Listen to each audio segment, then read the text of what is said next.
Okay. We're going to recognize Mr. Derek Murphy next as part of our delegation.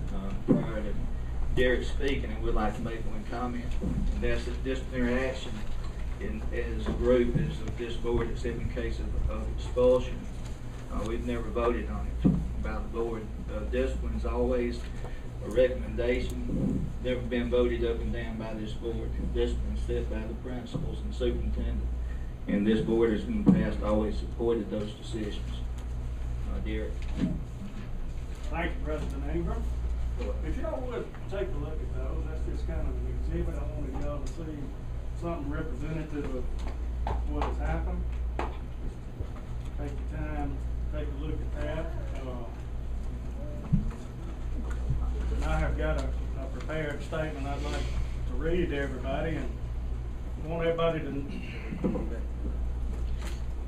everybody to know that we're not here to be confrontational, vindictive. We just have a side of this that we would like for everybody to understand. I'm just going to read from my statement. We want to thank the members of the school board, President Ingram, Dr. Jeffers, for allowing us to speak tonight. We wish to thank Coach Abrams for his willingness to meet with parents during the last few days. As many of you know, we are here to appeal to Dr. Jeffers and the members of the Board of Education to allow the kids involved in this senior prank to walk in the graduation ceremony. We know it is ultimately up to Dr. Jeffers to make the final decision, but we are hopeful that dialogue can be opened here that might influence his decision. We as the parents of these young men agree that this sort of thing needs to be stopped, and there is no disagreement there at all.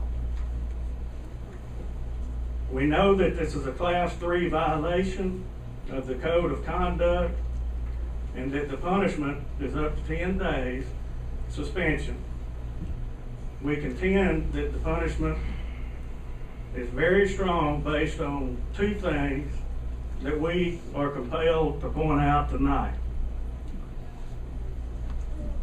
We feel that there has been implied consent by the administration and previous administrations, and in fact for many years.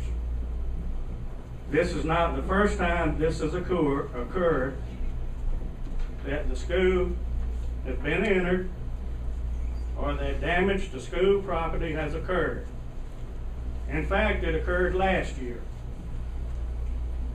and there were no consequences to speak of, nor were parents notified. Restitution was made, but was handled as a senior prank and or annual ritual.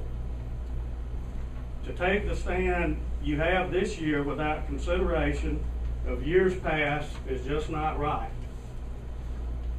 By allowing this to go on as it has in years past, by not holding any type of senior meeting to address it, by not notifying the parents of those involved last year, or some sort of disciplinary action being handed down, was in fact sending a message that it was okay to do this.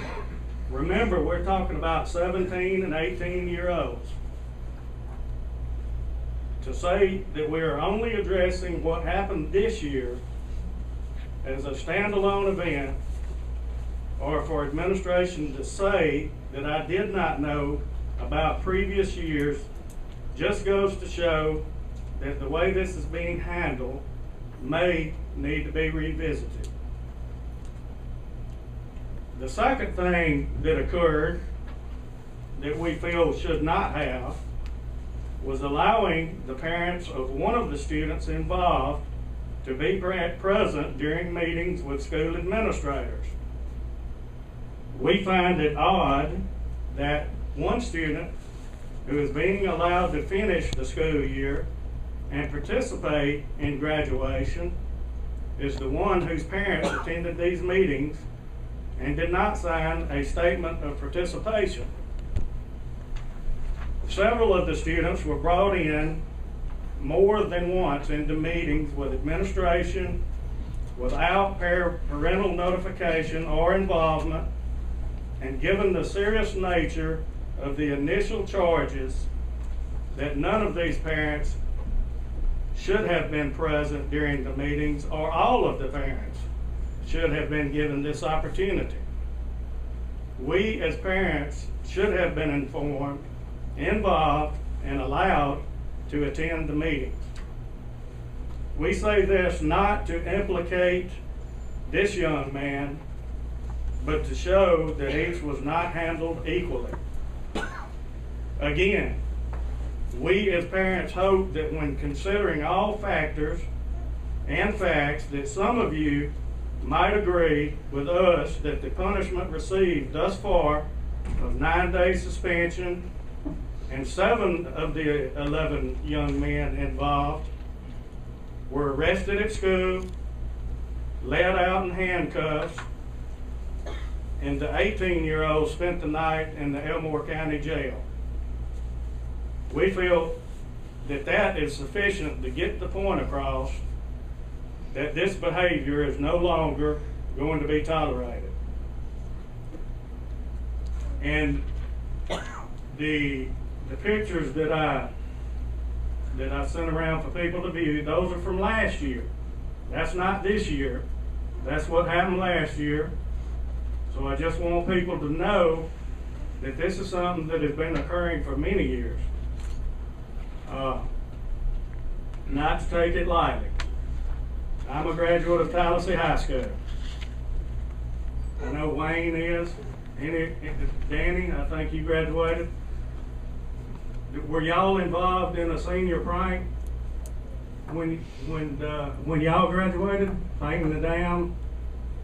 Anything along that nature? Painting the dam be a senior prank? I think it is, yeah.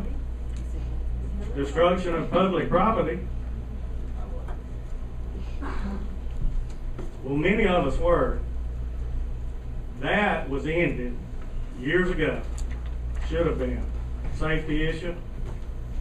You know, put it how you want, destruction of property or whatnot. But those kids, including me, anybody else that did it, could have been arrested. I don't know that the school could have done anything, but I'm sure the school was involved in ending that practice. And that is where we feel that we have let the kids down. They did not come up here thinking that they were going to do something that was going to result in anything criminal. In fact, they felt like they had an implied consent to do so from years past. Thank you, and I appreciate y'all letting me speak. Thank you, dear.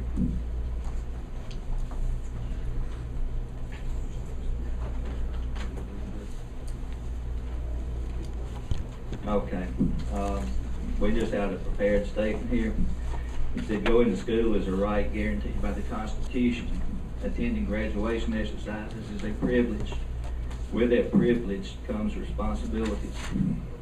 Sunday night, May 15th, several buildings on the campus of Tallassee High School were subject to numerous and extensive acts of vandalism. Let there be no doubt or confusion, the criminal acts that perpetrated upon Tallassee High School were acts of vandals. The damages sustained by the school were not caused by individuals that desired to pull a prank, such as rolling a yard. Those responsible intentionally inflicted physical damage to our facilities, created waste of our limited resources, interfered with the normal operation of the high school, and generally distracted students and faculty from their preparation for final exams and other important activities which are scheduled at the end of the school year. To our knowledge, the act of vandalisms were the acts of a small group of Tallassee High School students. All the students who were charged with criminal offenses have been notified that those charges were dropped. The punishment that is being imposed was done pursuant to the Tallassee High School Student Code of Conduct and Information Handbook. The exact statement